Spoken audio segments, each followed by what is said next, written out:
आदाब नाज़रीन, आपका एक बार फिर से इस्तकबाल है हमारे चैनल करियर मीटअप पर। आइए आज हम उर्दू के एक ख़ास टॉपिक जिससे हमेशा एक सवाल होता है, नावल पर गुफ्तगू करते हैं। नावल पर सभी जानते हैं और इब्तदाई जानकारी रखते हैं, क्योंकि मैं उम्मीद करता हूँ कि यहाँ बहुत सारे साथी हैं जिन्होंने मास्टर्स कर रखा है, बहुत सारे पीएचडी में होंगे, बहुत सारे ग्रेजुएट होंगे। तो बिल्कुल ये इब्तदा है, फिर भी थोड़ी सी जो इब्तदाई बातें हैं वो बता दें। उसके बाद जो इम्तहानात में ख़ास तौर से जो मारूज़ी इम्तहानात होते हैं वहाँ सवाल आते हैं, उस पर हम गुफ्तगू करेंगे। सबसे पहले हम बात करेंगे उर्दू नावल की। तो उर्दू नावल जो है, उर्दू में जो नावल है वो अंग्रेज़ी अदब से आया है हिंदुस्तान में। ख़ास तौर से उर्दू की अगर हम बात करें तो बरसग़ीर हिंदुस्तान, पाकिस्तान, बांग्लादेश में अंग्रेज़ी अदब से आया है। नावल एक इतालवी लफ्ज़ है जिसके माने हैं नया। ये अपने वक्त की नई चीज़ थी। 17वीं सदी में नावल की इब्तिदा हुई। आम तौर पे ये सवाल आता है कि नावल की इब्तिदा कब हुई। अच्छा, एक बार मैंने कहीं देखा था कि ये सवाल आया था कि इंडस्ट्रियल रिवॉल्यूशन यानी कि सनती इनकलाब के वक्त में किस अदब का फ़रोग़ हुआ, तो वो भी नावल है, क्योंकि 17वीं शताब्दी के ज़माने में इंडस्ट्रियल रिवॉल्यूशन आया, सनती इनकलाब आया, तो उस वक्त में नावल की इब्तिदा हुई। 17वीं सदी में नावल की इब्तिदा मानी जाती है। इब्तिदा में जर्मनी, फ्रांस, रूस, बरतानिया वगैरह में नावल के इब्तदाई नकूश नज़र आते हैं, और फिर ये पूरी दुनिया में ऐसे छा जाता है कि इससे पहले जो दास्तान का दौर था, रवाज था, वो बिल्कुल मादूम हो जाता है, क्योंकि अब लोगों के पास वक्त की कमी रह गई। लोगों को दुनिया की हकीकी ज़िंदगी से वास्ता पड़ा, लोगों ने हकीकी चीज़ों को सुनना पसंद किया। जबकि हमने देखा था कि दास्तान में बहुत लंबी कहानियाँ होती थी, माफ़ाकुल फितरत अनासिर हुआ करते थे, हकीकत से परे बातें होती। एक चटाई पे बैठ गया और चटाई ने उड़ा कर उसे कहीं से कहीं पहुँचा दिया। किसी के पास ऐसी पावर्स हैं कि वो किसी को चींटी बना दे, किसी को गधा बना दे, किसी को परी बना दे, किसी को तोता बना दे। तो लोग अब इससे ऊब चुके थे और हकीकी ज़िंदगी से वो कहानियाँ चाहते थे। तो इसी के ज़िम्न में नावल की इब्तिदा हुई। उर्दू अदब में नावल बरतानवी अदब से आता है, क्योंकि उस वक्त में हिंदुस्तान का जो दिमाग था वो बरतानिया में तालीम हासिल कर रहा था, तो उन्होंने वहाँ से असर कबूल किया। नावल की अगर हम तारीफ़ की बात करें, एक बार पूछ देता है कि नावल की तारीफ़ क्या और कैसे है। तो नावल की अगर हम तारीफ़ करते हैं, बयान करें, तो नावल एक ऐसा नसरी किस्सा है जिसमें हमारी हकीकी ज़िंदगी का अक्स नज़र आता हो। अभी मैंने आपको बताया कि नावल एक ऐसा नसरी किस्सा है जिसमें हमारी हकीकी ज़िंदगी का अक्स नज़र आता हो। अगर हकीकी ज़िंदगी का अक्स नज़र नहीं आ रहा है तो थोड़ी सी हमें उस पर सोचने की ज़रूरत है। यानी नावल में ज़िंदगी का किस्सा होगा, कोई माफ़ाकुल फितरत तनासिर या फिर कोई जिन भूत परियों का किस्सा ना होकर हकीकी किस्सा होगा। अब हम जानते हैं कि कोई भी जो अदब होगा तो उसके अनासिर तरकीबी होंगी या अज्जाए तरकीबी होंगे। नावल की अगर हम अज्जाए तरकीबी की बात करें, नावल की अज्जाए तरकीबी 6 हैं: किस्सा, प्लॉट, किरदार, मुकालमा निगारी, मंजरकशी और नुक्ता निगारी, नुक्ता नज़र। नावल की अज्जाए तरकीबी कितनी है? 6 हैं: किस्सा, प्लॉट, किरदार, मुकालमा निगारी, मंजरकशी और नुक्ता नज़र। आइए हम इसी को आगे बढ़ते हैं। आगे बढ़ाते हुए जब हम देखेंगे तो हम अब ख़ास तौर से सीधे हम आते हैं कि उर्दू में जो नावल निगारी की इब्तिदा है। तो हम सभी जानते हैं कि उर्दू में नावल निगारी की इब्तिदा डिप्टी नज़ीर अहमद के नावलों से होती है। डिप्टी नज़ीर अहमद ने अपनी बच्चियों की तरबियत के लिए ख़ास तौर पे लिखना शुरू किया था, और वो आमतौर पर ये भी कहा जाता है कि वो उन्होंने अपने आसपास और मुआशरे की कहानियों को लिया है। तो हम बात करेंगे उर्दू में नावल। तो उससे पहले थोड़ी 2-3 चीज़ें बातें मैं आपको से शेयर करना चाहूँगा कि नावल में ना जो उसके अज्जाए तरकीबी हैं, उन अज्जाए तरकीबी में किस्सा यानी कि कहानी का बहुत अहम रोल है। कहानी को ना नावल की रीढ़ की हड्डी कहा गया है।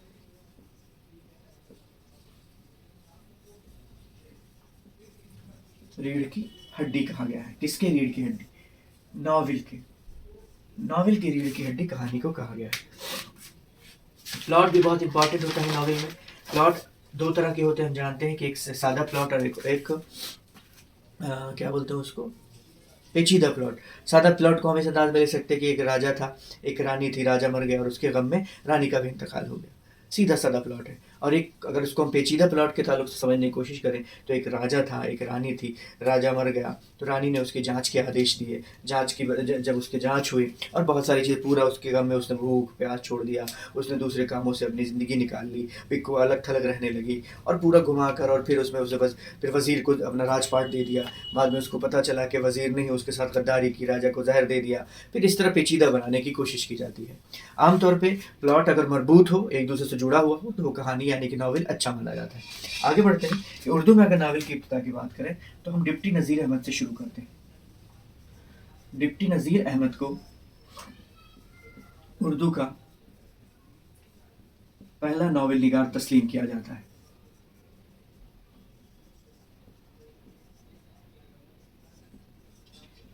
इनके पहला नावल मरातुल उरूस जो 1869 1869 में लिखा गया, वो हम सभी वाकिफ़ हो गए, हम उस पर पूरी गुफ्तगू करेंगे। अभी थोड़ा सा उर्दू में का नावल की इब्तिदा के बारे में अगर हम गुफ्तगू कर लें, डिप्टी नज़ीर अहमद ने 7 नावल लिखे टोटल, और फिर इन्होंने पूरे समाज की इस्लाह करने की कोशिश की। डिप्टी नज़ीर अहमद के बाद बहुत सारे लोगों ने लिखा और इस कहानी को, इस नावल के रिवाज को आगे बढ़ाया। रतन नाथ सत्तार ने लिखा, उसके बाद जो उर्दू नावल का शाहकार है उमराव जान अदा मिर्ज़ा हादी रुस्वा ने लिखा, और आगे आते हैं तो मुंशी प्रेमचंद है, नए लिखने वालों में कुतुलैन हैदर हैं, और पूरी एक हम इसकी रिवायत है उस पर हम गुफ्तगू करेंगे। तो हमने बेसिकली हम शुरू करते, देखिए आसान तरीका जो मुझे समझ में आता है कि हम एक एक राइटर को उठाएंगे और उसके बारे में गुफ्तगू करने की कोशिश करें। तो उससे क्या होगा कि उस राइटर नावल निगार की ज़िंदगी का भी पता चलेगा, और उसके बाद उन्होंने क्या लिखा, कब लिखा, किस कहानी में कौन सा पहलू, वो सारी चीज़ें हमारी आ जाएंगी। तो सबसे पहले मैं बात करना चाहूँगा कि डिप्टी नज़ीर अहमद के ताल्लुक से। डिप्टी नज़ीर अहमद ने 1869 में अपना पहला नावल लिखा था, तो आइए हम उन पर बात करते हैं, और यहीं से उर्दू नावल की दागबेल पड़ती है। तो उस गुफ्तगू को मैं आगे बढ़ाता हूँ आपके साथ कि डिप्टी नज़ीर अहमद की पैदाइश जो है वो 1836 में बिजनौर में होती है। इब्तदाई तालीम के बाद उसके वालिद उन्हें एक मौलवी साहब के पास साथ बांध देते हैं, और उनके मौलवी साहब उसको दिल्ली ले आते हैं।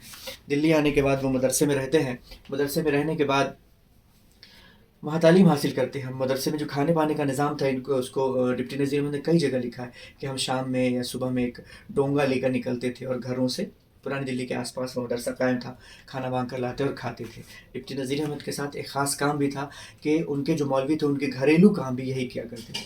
कई जगह रिवायतों में है कि उनकी जो बेटी थी उनके उस्ताद की, वो उनसे पूरे मोहल्ले का मसाला पिसवाती, और कई बार बट मार के उसके हाथों को निशान भी लगा दिया। बाद में डिप्टी नज़ीर अहमद दिल्ली कॉलेज जाते हैं, वहाँ की कहानी भी एक अजीब है। जब वो दिल्ली कॉलेज जाते हैं तो क्या देखते हैं कि भीड़ लगी हुई है, ऐसे टहलने के लिए शाम में निकलते हैं। तो क्यों है, तो ज़बान इम्तिहान चल रहा है बच्चों का एडमिशन के ताल्लुक से। तो उस भीड़ से आगे जाने की कोशिश करते तो वो गिर जाते हैं। एक अंग्रेज़ अफसर आता है उनके पास और अज़राए हमदर्दी ऐसे सवाल उससे पूछता है, और वो उनका जवाब दे देते हैं, तो उनका दाखिला दिल्ली यूनिवर्सिटी में हो जाता है। फिर उनको उनके साथी मौलवी ज़काउल्लाह और दूसरे साथी मिलते हैं, और उनको उरूज बाम होता है, और फिर उसी बच्ची से उनका निकाह हो जाता है। तो बाद में वो ज़िंदगी भर वो अपने हाथों के निशान अपनी वाइफ जो उनके उस्ताद की बेटी थी उनको दिखा कर कहते, देखो तुमने मेरे निशान डाल दिए। चलिए हम आगे बढ़ते हैं। डिप्टी नज़ीर अहमद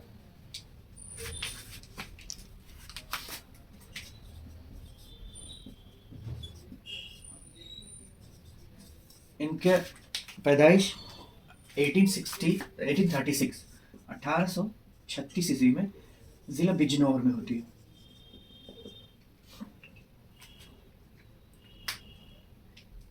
मदरसे जाते हैं, फिर दिल्ली कॉलेज में पढ़ाई करते हैं, जो मैंने भी आपको बताया कि किस तरह वो बेहोश होकर गिर जाते हैं, और उनको अंग्रेज़ अफसर हमदर्दी पूछकर वो जवाब देते हैं, उनका दाखिला हो जाता है। इब्तदाई तालीम के बारे में अगर इनके पूछा जाए तो आप लिख देंगे कि मदरसे में हुई थी। तालीम मुकम्मल करने के बाद ये पंजाब चले जाते हैं।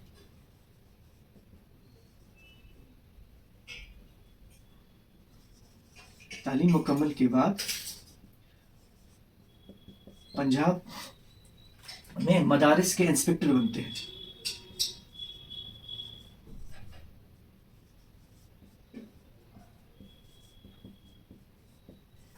इसके बाद इन्होंने दिल्ली में नहीं बोला, सालार जंग उनको फिर हैदराबाद बुला लेते हैं।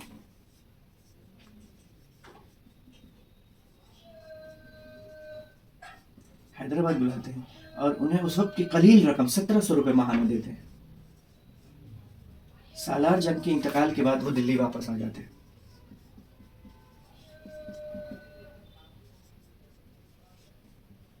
इंतकाल के बाद वो दिल्ली वापस आ जाते हैं।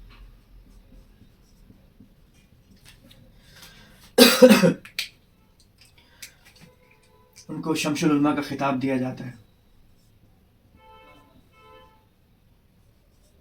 और शमशुल उलमा का खिताब हुकूमत अंग्रेज़ हुकूमत हिंदुस्तान में उनकी जानिब से 1897 ईस्वी में दिया जाता है। 1902 ईस्वी में उनको एडनबरा यूनिवर्सिटी से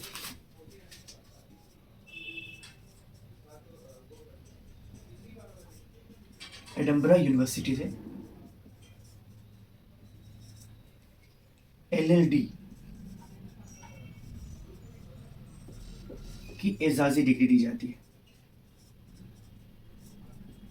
ये सवाल अक्सर आता है कि डिप्टी नज़ीर अहमद को शमशुल उलमा का खिताब कब दिया गया, तो 1897 ईस्वी में, और उनको एडनबरा यूनिवर्सिटी से LLD की डिग्री, एजाजी डिग्री दी गई। दो चीज़ें इसमें सवाल बनते हैं कि उनका एजाजी डिग्री कब दी गई, 1902 ईस्वी में। किस यूनिवर्सिटी ने दिया, एडनबरा। ये हम जानते हैं सैयद मोहम्मद हसन ने यहीं से तालीम हासिल की थी फ़लसफ़े की। एडनबरा यूनिवर्सिटी जो बरतानिया में है, इंग्लैंड में है, और LLD की डिग्री दी गई। एक चमकता हुआ सितारा 1912 ईस्वी में इंतकाल कर जाता है, दिल्ली में इनका इंतकाल होता है,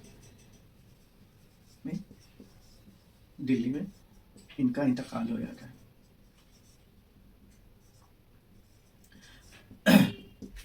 थोड़ा सा एक बार मैं रिवाइज कर दूं इसको कि इनकी पैदाइश ज़िला बिजनौर में होती। सवाल आता है कि डिप्टी नज़ीर अहमद की पैदाइश कहाँ हुई, तो ज़िला बिजनौर में हुई। उनका इंतकाल कहाँ हुआ, दिल्ली में। पैदाइश 1836 में होती है, इंतकाल 1912 ईस्वी में होता है।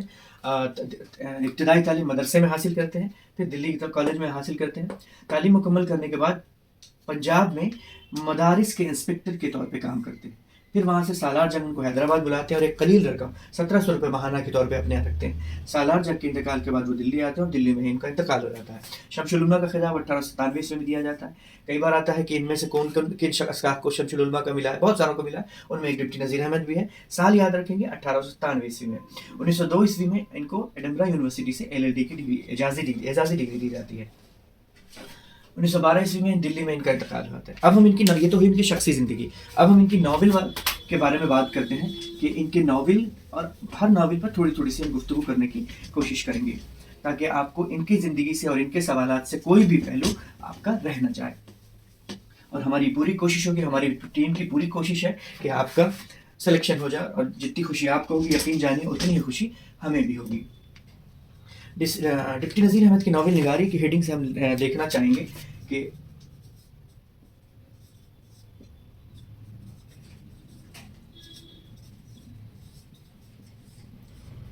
उनके सभी नावल पर थोड़ी थोड़ी तो गुफ्तगू करेंगे ही करेंगे। तो इब्तिदा में हम देखते हैं कि मरातुल उरूस उनका पहला नावल है। 1869 में शाया होता है। शाया नहीं होता है, शाया होता है वो अपने बच्चों के लिए किस्तवार लिखते हैं तरबियत के लिए, पहले थोड़ा पहले थोड़ा पहले थोड़ा, फिर लिखते रहते हैं। एक अंग्रेजी अफसर के हाथ उनके कहानियां लग जाती हैं, उसको वो क्या करते हैं कि छपवाने, उसको की फरमाइश पर उसे छपवाया जाता है। एक अंग्रेज अफसर की फरमाइश पर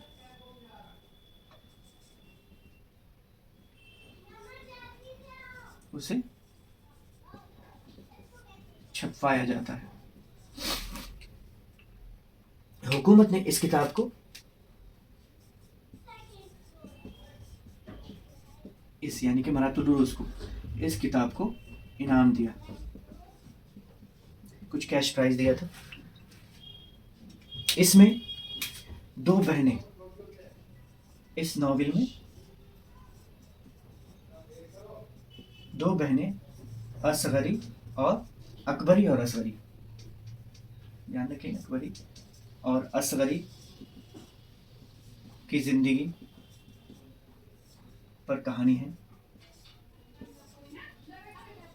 इसमें एक सुघड़ यानी कि घर जोड़कर चलने वाली थी, और दूसरी फूहड़। लेकिन बाद में दूसरी वाली भी ठीक हो जाती है। ये था हमारा मरातुल उरूस पर हमने गुफ्तगू की कि मरातुल उरूस 1869 में लिखा गया, एक अंग्रेजी अफसर की फरमाइश पर से छपवाया गया। वो छोटे छोटे कहानियों में लिखा करते थे, मतलब थोड़ा सा लिखा, बच्चों को दी पढ़ने के लिए लिखा, और इससे बहुत मकबूल हो गए। हुकूमत ने, उस वक्त जो अंग्रेजी हुकूमत थी, उसने इनको इनाम दिया। इस नावल में दो बहनें अकबरी और असगरी की कहानी बयान की गई है। इसमें एक सुघड़, अकबरी सुघड़ होती है, जोड़ के चलने वाली होती है, और दूसरी फूहड़ होती है। बाद में इसके भी समझ में आ जाता है असगरी के, और वो भी ठीक हो जाती है। तो उस इस्लाह मुआशरा पर इन्होंने बहुत कोशिश की है। दूसरा है इनका नावल बनातुन नौश, जो इसी के बाद दूसरा नावल है इनका।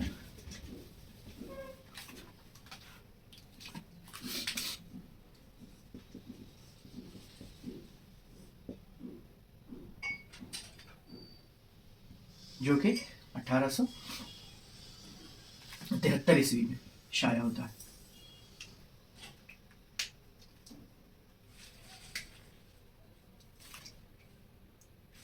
आमतौर पे बनातु नाश को इस कहानी को मरातुल उरूस का दूसरा हिस्सा माना जाता है।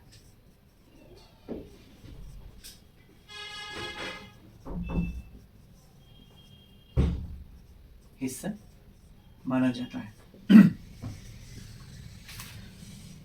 इसमें एक खास मौजू पर गुफ्तगू की गई है और वो क्या है कि बच्चियों और औरतों में दस्तकारी का हुनर होना चाहिए ताकि उनको ज़िंदगी में किसी तरह की कोई आगे परेशानी ना हो। तीसरी जो इनकी नॉवेल है वो तौबतुन नसूह है, जो जिनको इनका शाहकार माना जाता है।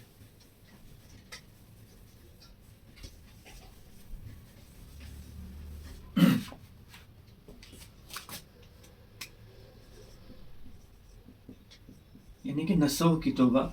नसूह है एक दिन ख्वाब देखता है और ख्वाब में वो देखता है कि वो हश्र के मैदान में और उससे हिसाब हो रहा है, तो फिर वो अपने बेटों की तरबियत के लिए वो लिखने की कोशिश करता है और बड़े अच्छे अंदाज में लिखा गया है। सलीम सबसे पहले वो अपने छोटे बेटे सलीम पर कोशिश करता है कि उसको सुधारा जाए। उसमें ये भी दिखाया गया कि एक बेटा उनका उससे मुतासिर नहीं होता है, बेराह रवी का शिकार ही रहता है। तो ये 1870 में शाया होता है। ऐसे नज़ीर अहमद का शाहकार माना जाता है।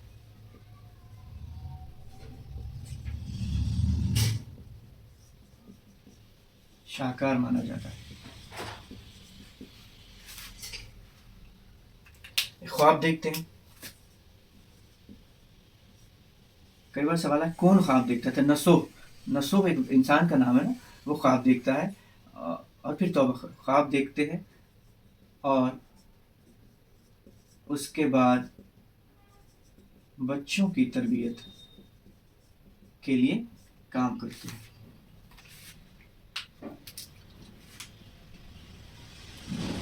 इस नॉवेल का अहम मकसद बच्चों की तरबियत है।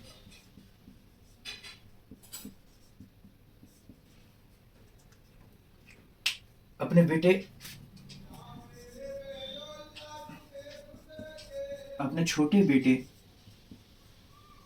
सलीम से इस्लाह का काम शुरू करते हैं। बड़ा बेटा कलीम इस्लाह हासिल नहीं कर पाता है। ये भी आया कई बार, सभी इस्लाह नहीं ले पाता है। नज़ीर अहमद का लाफानी किरदार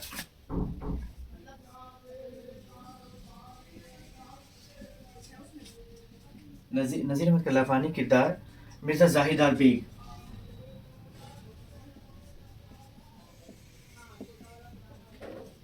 इसी नॉवेल से है। इस पर एक बार हम गुफ्तगू कर लें कि तौबतुन नसूह 1870 ईस्वी में शाया होता है। अच्छा, एक चीज़ आप देखिए, इनकी नॉवेलों का जो सीक्वेंस है 1869 पहली, 1873 दूसरी, 1877 तीसरी, मरातुल उरूस, बनातुन नाश और तौबतुन नसूह, ये तीनों को आप सीक्वेंस में याद रखें। 4 साल का फ़र्क है, 69, 73 और 77। नज़ीर अहमद का शाहकार माना जाता है। ख्वाब देखते हैं। इसमें इस कहानी में क्या है कि नसूह ख्वाब देखता है कि वो हश्र के मैदान में है और उसके साथ हिसाब किताब हो रहा है और बच्चों की तरबियत पर उनसे पूछा जा रहा है। तो फिर उसके जब जागते हैं तो अपना सबसे पहला काम करते हैं कि अपने बच्चों की तरबियत पर काम करना शुरू करते हैं। सबसे पहले छोटे बेटे सलीम से इस्लाह काम शुरू करते हैं, फिर बच्चियों पर, उसके बाद फिर बड़े बेटे पर कोशिश करते हैं जो कामयाब नहीं होते हैं। नज़ीर इसमें बहुत मैसेज दिया गया है कि आप कोशिश करिए, इस्लाह करना नहीं करना वो अल्लाह के हाथ में, लेकिन कोशिश आपने करनी है। नज़ीर अहमद का लाफानी किरदार जाहिदार बेग, कई बार सवाल आया है ये कि मिर्ज़ा जाहिदार बेग नज़ीर अहमद के किस नॉवेल से है, तो इसी नॉवेल से है, तौबतुन नसूह से है। आगे बढ़ते हैं हम। इनके एक और नॉवेल है इब्नुल वक्त।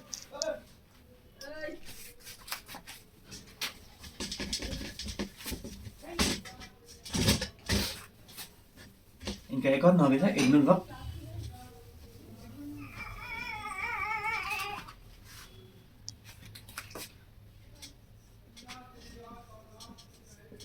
ابن الوقت یہ 1888 میں شائع ہوتا ہے.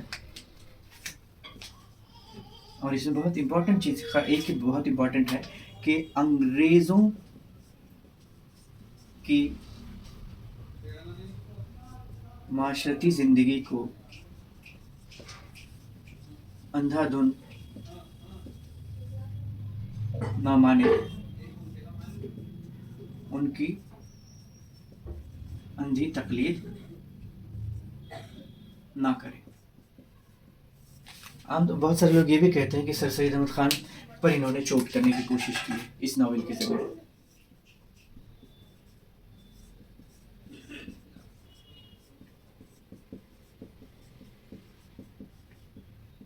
ان کا ایک اور ناول ہے فسانہ مبتلا.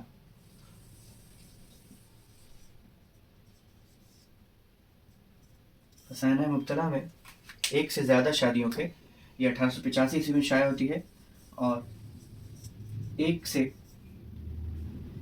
زائد شادیوں کے نقصانات بتائے گئے ہیں اس میں.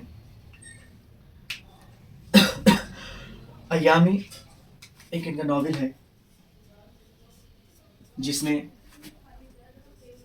بیوہ عورتوں کی دوسری شادی کر دینی چاہیے، اس پر بات کی گئی ہے. ان کے ناولوں میں ایک چھوٹی سی کمی ضرور رہ جاتی ہے کہ ان کے جو کردار ہیں یا تو بہت اچھے ہیں یا بہت خراب ہیں. اسی کے تعلق سے کلیم الدین احمد نے کہا تھا کہ یا تو فرشتے ہیں ان کے کردار یا شیطان، انسان نہیں ہے. انسان نہیں ہے، جبکہ انسان اچھائی اور برائی دونوں کا مجموعہ ہے. کئی بار یہ بھی سوال آتا ہے کہ یہ کوٹیشن کس کا ہے، یا یہ کوٹیشن بتا دے گا کہ کلیم الدین احمد نے یہ کس کے بارے میں کہا ہے. تو آپ کو دھیان میں رکھنا ہے.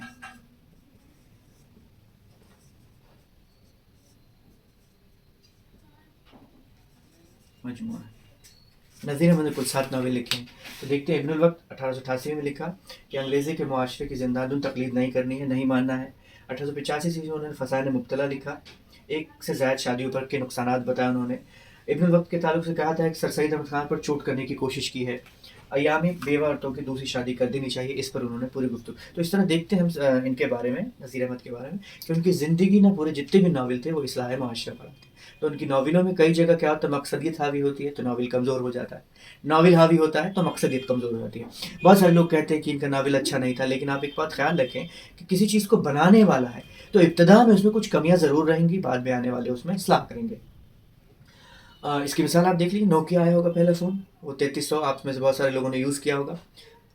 وہ فیچرز نہیں تھے، نارمل میسج اینڈ کالنگ. لیکن آج کے فون کو دیکھ لیجیے تو ہم یہ کہہ دیں کہ نوکیا فون جو آیا تھا بیسک والا، وہ 3310 یا اس طرح کے جو بیسک فونز تھے، وہ فون ہی نہیں ہے. نہیں، یہ بہت بڑا کام ہے کہ وہ ایک راستے پر لے کر آئے، ایک نہج پر لے کر آئے، اور اس کے بعد پھر اس نے ترقی کی. جیسے دیکھ لیجیے موبائل سب سے اچھی ایگزامپل ہے کہ ایک زمانے میں صرف کالنگ اور ٹیکسٹ میسج ہوتے تھے. آج دیکھ لیے آپ کی پوری دنیا آپ کے ہاتھ میں. وہی چیز ہے کہ وقت کے ساتھ ساتھ تبدیلی آتی ہے، گروتھ کرتی ہے، لیکن ہمیں پرانی چیزوں کو نہیں بھولنا ہے، ان کی اہمیت کو نہیں بھولنا ہے. اسی لیے اردو ادب میں ان کا ایک اعلیٰ مقام ہے. ہم ملتے ہیں دوسری ویڈیو کے ساتھ. بیمار ہونے کی وجہ سے میں ویڈیو نہیں بنا سکا کل، اور آپ سے جو وعدہ کیا تھا کہ جنرل پیپر بنائیں گے وہ بھی نہیں بنا سکا. آج میں پوری کوشش کروں گا کیونکہ آج میری چھٹی ہے، تو کہ ہم اس پر بھی بنا اور ایک ویڈیو اور اردو کی بنا کر آپ کے سامنے پیش کریں. کیونکہ کل کے نوٹس کے حساب سے پیپر آپ کا 15 یا 14 مطلب 7 سے شروع ہے. تو آپ وقت ہمارے پاس نہیں ہے، تو آج میں پوری کوشش کر کے دوسری ویڈیو بناؤں. تب تک کے لیے اجازت دیجیے. ہم پر ایسا